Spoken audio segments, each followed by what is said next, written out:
Hey, this is Darren with the Fantasy NASCAR Racing Cheat Sheet, and I want to do a series of videos talking about some of the important factors that I take into consideration, and I think a lot of fantasy NASCAR experts take into consideration when setting their team lineup for the week. So I'm going to do a number of videos here. I've got four things that I want to go over. I'll do one in each video, and then I actually got three bonuses to throw in on the tail end of that. But the first thing that I like to look at is I like to look at how a driver's performed recently on similar tracks. We got a real good tool on the website here. It's under Loop Data Wizard, and it's the Loop Data Wizard. What it does is we've got different listings of different types of tracks here: restrictor plate, road course, flat banked, shallow banked, steep banked, cookie cutter tracks, and something I call the odd four.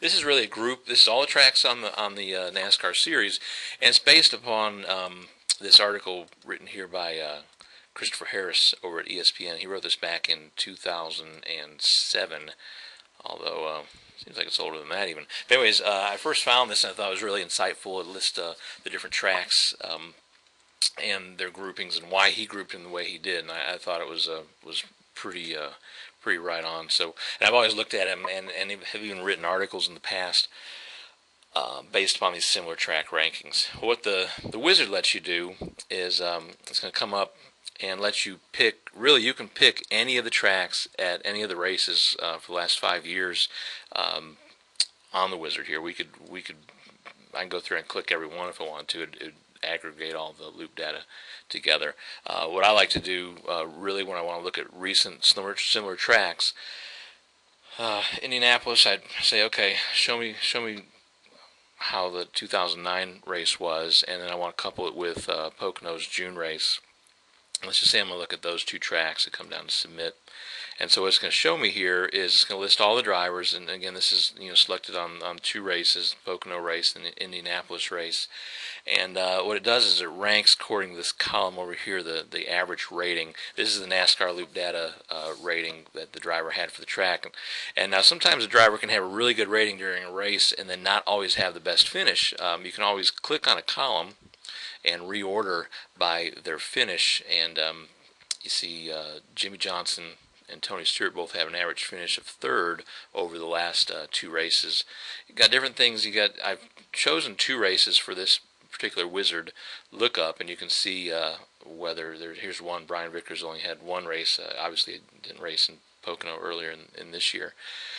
Shows you their average start, their average running position, which is where they average throughout the race where they're running, their average finish, the average percent of laps they spent in the top 15, average laps led. Now this is aggregated again over two races, and so really in reality, if Jimmy Johnson averaged 12, well, there's a possibility that he led 24, 12 and 12, or maybe he led 20 and 4, or any combination thereof.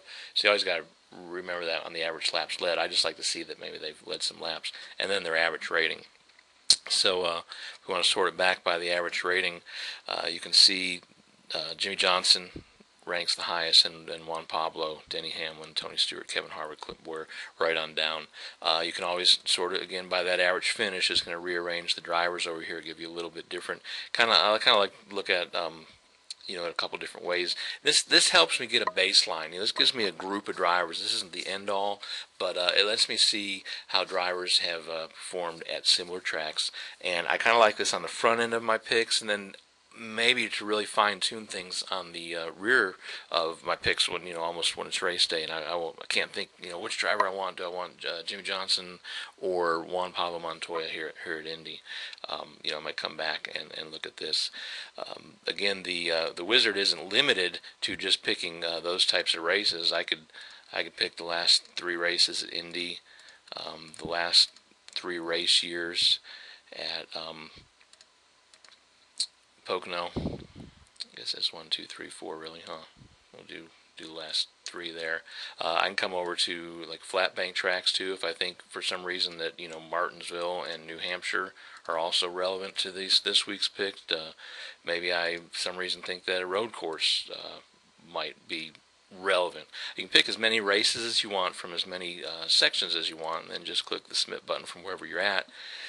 And it's going to take all those races together. I selected 15 races there, so it's going to aggregate the drivers' data. Again, rank them by their average rating over here. Shows you, 15 races, 2 races for Borsted, but it takes all that data and lumps it together. And so that's a really cool feature. We call it the Loop Data Wizard, and I think it really helps you to see how drivers ran at recent similar tracks. And again, the track selection could be any tracks that you happen to think are relevant to lump together. But that would be my first important rule on NASCAR strategy, is looking at how drivers ran on similar tracks.